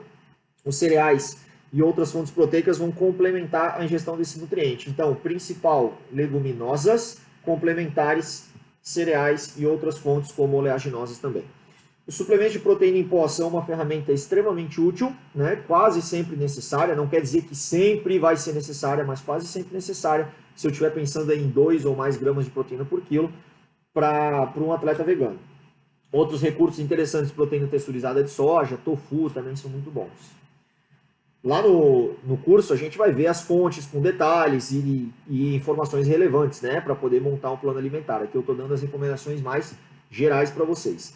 Os carboidratos, de maneira geral, já são entregues numa quantidade muito grande, não é uma preocupação. A preocupação que a gente precisa ter com os carboidratos é que a quantidade de fibras não seja exagerada. Por quê? Porque isso vai causar desconforto abdominal, gases, pode amolecer as fezes, né, aumentar muito a frequência das evacuações. Isso é muito ruim para um atleta, especialmente se a gente pensar numa rotina de treinos diversos durante o dia ou de provas muito longas, né? E para isso a gente vai precisar utilizar carboidratos mais refinados, sem medo. Algumas pessoas têm medo, elas estão muito fixas na ideia de uma dieta whole food plant-based, que é de fato o melhor para a nossa saúde, mas que para atletas que já comem muitas fibras pode não ser o melhor. E aí vai entrar um pão branco, vai entrar uma farinha de arroz, vai entrar qualquer fonte de carboidrato que seja menos fibrosa. Os carboidratos, de maneira geral, vão trazer junto, né, minerais, vitaminas e fitoquímicos. Isso favorece a recuperação e é um dos fatores mais interessantes da dieta vegetariana para atletas, que ela é muito rica nesses compostos que favorecem a recuperação muscular. E temos que ter um cuidado especial com carboidrato nas dietas hipocalóricas, porque as nossas fontes de proteína, como leguminosas, elas vêm com bastante carboidrato. E essa é uma queixa frequente, né? Como eu atingo minhas proteínas sem extrapolar os carboidratos? Bom, primeiro a gente precisa pensar que o carboidrato não tem que ser extremamente baixo. O que a gente precisa é de uma restrição calórica.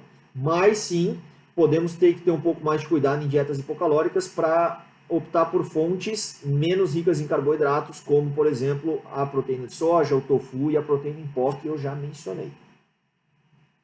Os lipídios, as gorduras, elas vão estar presentes na dieta em quantidades mínimas, tá? Não é interessante que a gente faça uma grande adição de óleos, não é interessante que a gente pese a mão nas oleaginosas, porque isso pode extrapolar facilmente as calorias. Se for um objetivo fazer uma dieta mais baixa em carboidratos, tudo bem, mas via de regra não é o que vai acontecer para atletas que vão contar muito com os carboidratos na sua dieta.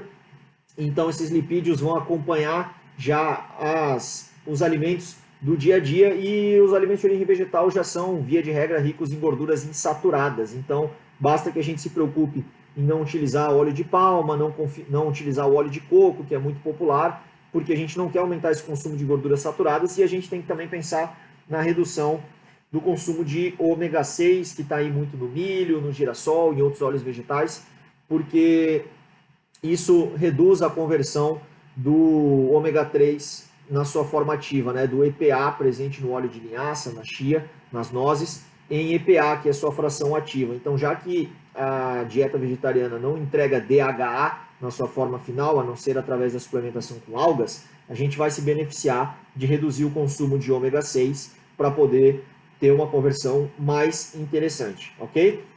E apesar da inexistência do colesterol dietético, os níveis de testosterona dos veganos não são estatisticamente mais baixos do que os dos onívoros. Trouxe isso aqui porque é um medo muito grande dos homens, né? Mas se eu parar de comer colesterol, não vai cair a minha testosterona por ela ser um hormônio que é produzido a partir do colesterol? Não, não vai cair, tá bom? Não vai cair, pelo menos não de formas que tenham qualquer relevância clínica. Se alguém quiser ler, esse estudinho tá aqui, o DOI dele, é só jogar no Google.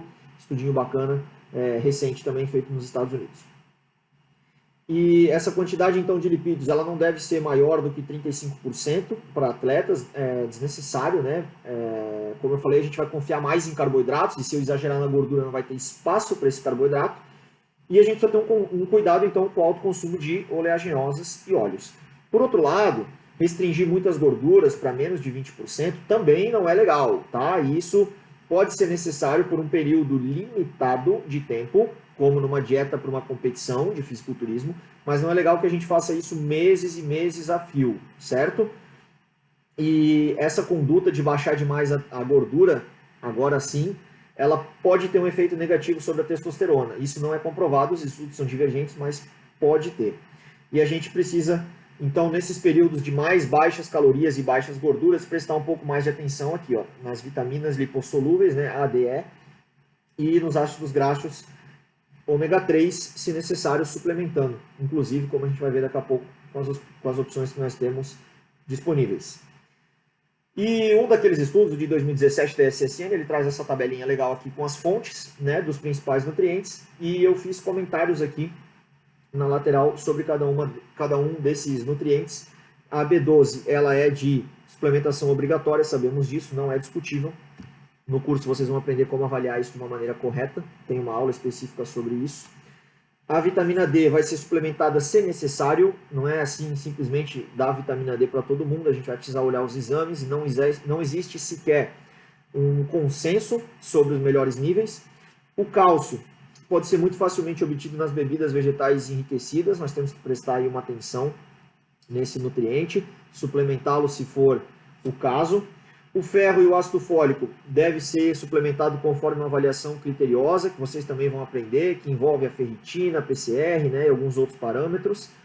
O zinco, que nos exames pode aparecer mais altos ou mais baixos, dependendo dos níveis de ferro, existe uma relação entre eles. Quando o ferro está muito baixo, o corpo começa a usar zinco para tentar fazer a função do ferro, isso baixa os níveis de zinco, mas não existe de fato uma deficiência dele, a deficiência é de ferro, então a gente precisa analisar isso com mais critério e também utilizar aí como ferramenta o recordatório para ver se a ingestão dessa pessoa está legal. E o ômega 3 a gente vai conseguir facilmente no óleo de linhaça ou na chia.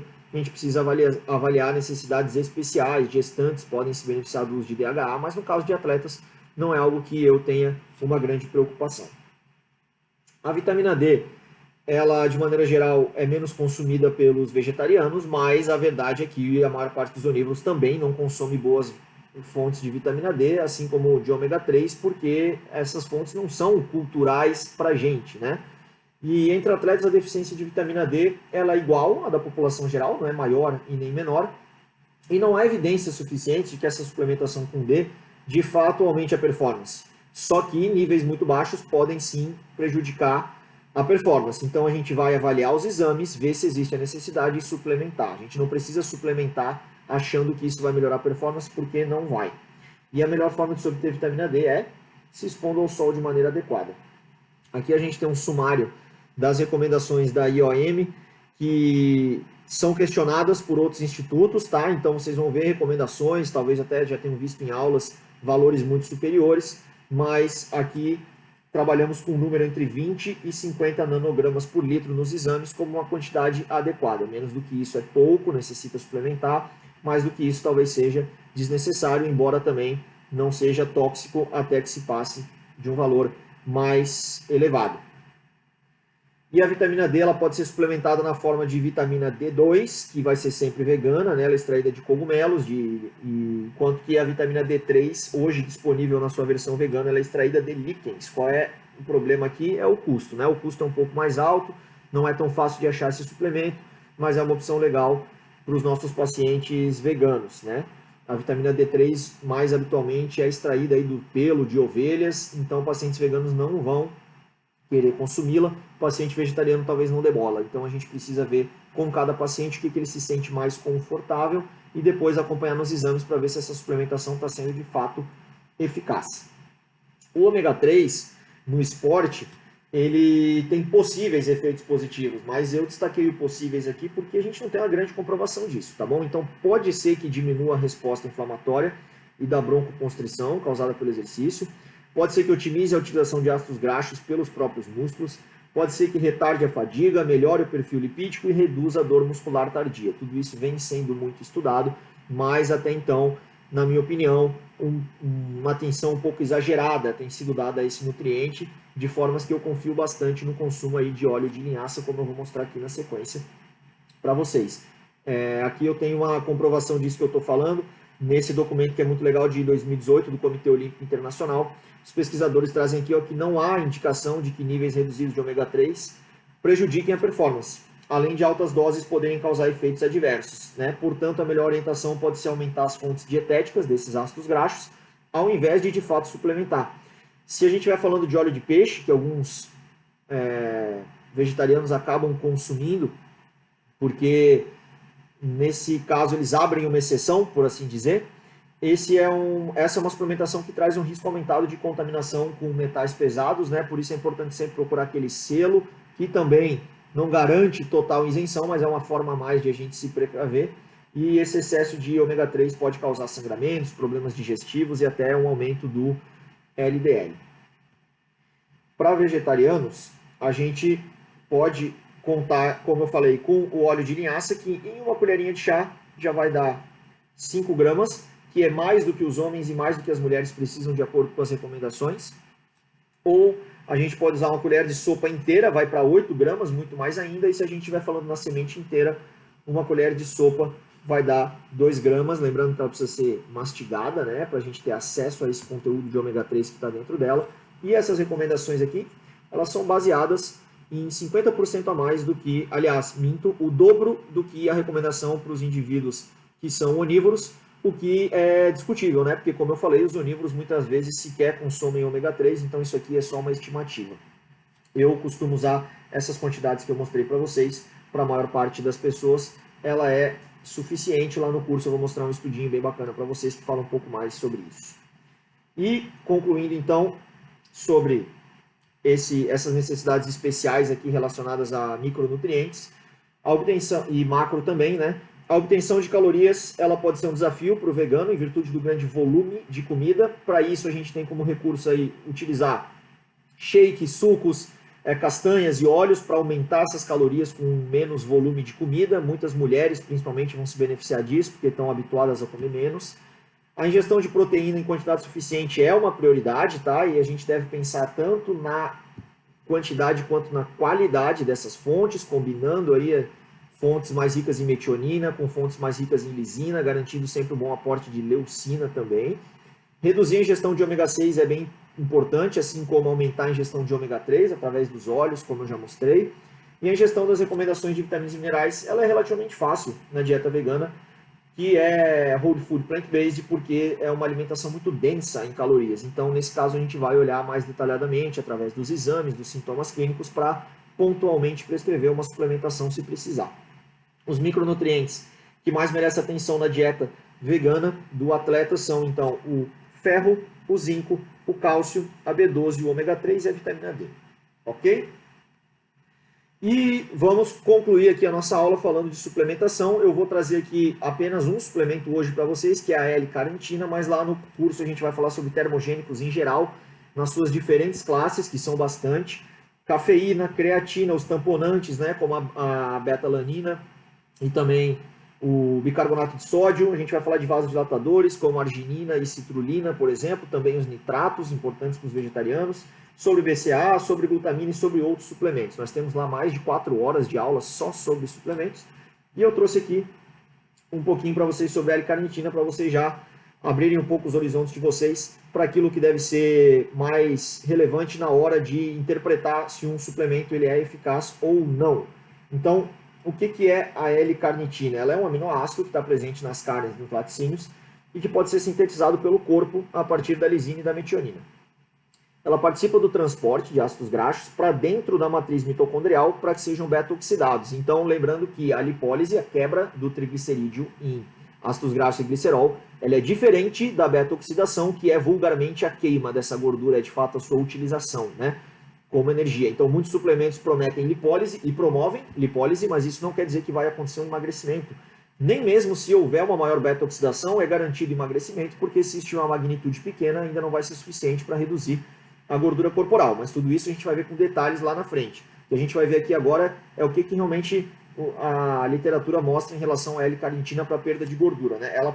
Esse suplemento ele promete aumentar o transporte desses ácidos graxos para dentro da mitocôndria, né, onde eles serão de fato oxidados e, consequentemente, promover o emagrecimento. Bom, vamos entender isso aqui um pouquinho melhor. Não se assustem com as figuras, para quem não está acostumado com elas. Eu vou aqui explicando para vocês. O númerozinho corresponde à legenda. Então a gente vê aqui, ó, no número 1, a molécula de ácido graxo presente no citoplasma. Então veja, o triglicerídeo já foi quebrado, ele já passou pela lipólise, né? Agora ele está na sua forma livre. Lá no citoplasma ele vai ser transformado em acil-CoA, através da enzima acil-CoA sintetase. Só que para entrar do citosol aqui fora, ó, para dentro, né, para a membrana, para o espaço intermembranas, vai precisar de um transportador específico, de uma enzima que é dependente de carnitina, que é a carnitina palmitoil-transferase 1 e a carnitina palmitoil-transferase 2. Então, como o nome diz, né, carnitil transferase precisa de carnitina. Então, sem carnitina, esse transporte não acontece. Agora, vamos continuar aqui esse raciocínio lógico. Depois de entrar no espaço intermembranas, esse acil-CoA ele vai precisar entrar lá dentro da mitocôndria, de fato, que é onde acontece a beta-oxidação. Isso também depende de carnitina. Feito esse transporte, a carnitina ela retorna lá para o começo de tudo. Então, essa informação é muito importante, que a carnitina ela volta para o citosol depois de participar desse transporte do ácido graxo lá para dentro da matriz mitocondrial, ou seja, ele é reciclado. Então, será que a gente precisa de fato ingerir mais L-carnitina? Vamos ver o que os estudos mostram sobre isso. Na verdade, eu trouxe aqui um estudo mais específico porque eu achei o desenho dele muito bacana. Ele é de 2015 e ele avaliou o conteúdo de carnitina no plasma, no sangue e nos músculos, e também a performance de onívoros e de vegetarianos antes e após a suplementação com L-carnitina. Esses indivíduos eles receberam 2 gramas de L-carnitina por dia. E a gente tem aqui, ó, os níveis iniciais de carnitina no sangue dos onívoros, era aqui, ó, de 51 miligramas, né, e dos vegetarianos de 4,2 miligramas. Isso é uma diferença de 12 vezes entre os onívoros e os vegetarianos. É uma diferença muito grande. Agora, será que isso tem alguma relevância prática? Vamos ver. Isso aqui é no sangue, tá bom? Quando a gente olha nos músculos, a diferença ela não é tão grande assim. Mas, voltando ao desenho do estudo, então nós tínhamos 24 homens jovens, 16 vegetarianos e 8 onívoros. Suplementaram, como eu já falei, 2 gramas de L-carnitina por 12 semanas, né? Período longo aqui, ó, 3 meses. Eles foram avaliados nos seus níveis plasmáticos e musculares e também avaliados em outros marcadores do metabolismo energético para ver se a performance deles sofreu alguma alteração. A performance, nesse caso, na bicicleta ergométrica. E a gente vê que os níveis de carnitina intramuscular, após a suplementação, eles, de maneira geral, até caíram nos onívoros. Olha só que curioso, destaquei aqui em vermelho. E eles aumentaram um pouco nos vegetarianos. Então, somente os vegetarianos tiveram um aumento da carnitina muscular, os onívoros não tiveram. E no sangue? No sangue os dois tiveram. Então, a concentração plasmática aumentou nos dois grupos, só que aumentou muito mais nos vegetarianos. E tornou aquela diferença enorme que eu acabei de mostrar numa diferença muito menor. Então, o aumento plasmático nos vegetarianos foi muito maior do que o aumento plasmático nos onívoros. Já nos músculos, somente os vegetarianos tiveram seus estoques aumentados em 13%.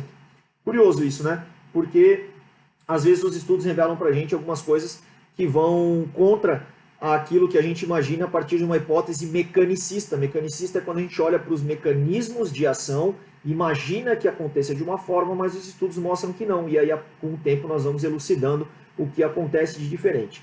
Agora, a gente sabe então que a suplementação com L-carnitina aumentou a concentração plasmática tanto para quem come carne quanto para quem não come carne, mas muito mais para quem não come carne. E a gente viu que aumentou no músculo somente para quem não come carne. Legal. E o que mais que a gente viu para concluir? Que independente disso tudo, nenhum dos dois grupos teve nenhum tipo de benefício, gente. Então, nem quem come carne, nem quem não come carne teve benefício de usar L-carnitina. É um suplemento que a gente vê recorrentemente na literatura como algo que não tem utilidade para essa finalidade, tá? Existem outras formas de carnitina que podem ser úteis na clínica, mas no esporte ou para queimar gordura, a carnitina não é legal. E aqui a gente tem aí a maneira como esse suplemento é vendido, né? Eu trouxe aqui de uma marca qualquer. Um comprimido tem 500 miligramas e a marca recomenda tomar uma cápsula 2 vezes por dia. Então daria 1 grama, né? A gente viu que no estudo foram usados 2 gramas por 3 meses e ainda assim não teve resultado. Então será que o paciente vai ter resultado usando só 1 grama e muitas vezes por um período curto? Provavelmente não, né? E a ISSN, no seu review mais recente sobre suplementação, traz aqui também o seguinte, ó, que até o momento a maior parte dos dados continua sugerindo que a suplementação com carnitina não afeta de forma significativa os níveis de carnitina muscular, a oxidação de lipídios, a performance ou a perda de peso em indivíduos com sobrepeso, obesidade ou treinados. E concluindo então, uma dieta vegetariana ou vegana bem ajustada, ela é capaz de fornecer todos os nutrientes necessários para que se performe ou modifique a composição corporal. A compreensão de todos os aspectos relacionados ao diagnóstico nutricional, a definição do objetivo e ao planejamento do cardápio permite ao nutricionista entregar o máximo de resultado aos seus clientes de uma forma segura. Afinal de contas, nós somos profissionais de saúde. Então, eu agradeço muito vocês por terem estado comigo aqui hoje. Gostaria de dizer que vai ser um prazer conversar com vocês no futuro durante as nossas aulas de pós-graduação. Vocês não vão se arrepender de fazer esse curso, que é um curso muito bacana, muito completo, que eu mesmo fiz, como eu já comentei. Se vocês quiserem acompanhar um pouquinho mais do meu trabalho até lá, vocês podem entrar no meu Instagram, @FelipeTestoni, onde eu tenho inclusive um grupo de amigos próximos que é exclusivo para profissionais e para estudantes de nutrição, onde eu compartilho bastante do meu dia a dia na profissão, e vai ser um prazer receber vocês lá.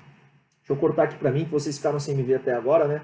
Então, estou aqui e quero dizer que isso aqui foi uma pequena amostra do que a gente vai estudar. Lá, como eu já mencionei, o módulo é de 16 horas, é bastante aprofundado, sempre com exemplos práticos, sempre com estratégias que podem ser de fato colocadas ali em prática a partir do dia seguinte. Eu trago muitos estudos de caso também para a gente analisar. Analisamos esses suplementos mais a fundo, nos seus mecanismos de ação. Eu mostro onde buscar informação sobre o suplemento.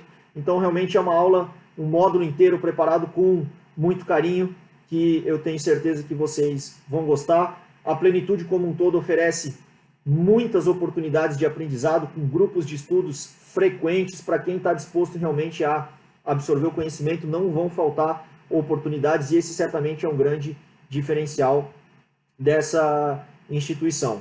Tá certo? Vejo vocês em breve, um grande abraço e até logo.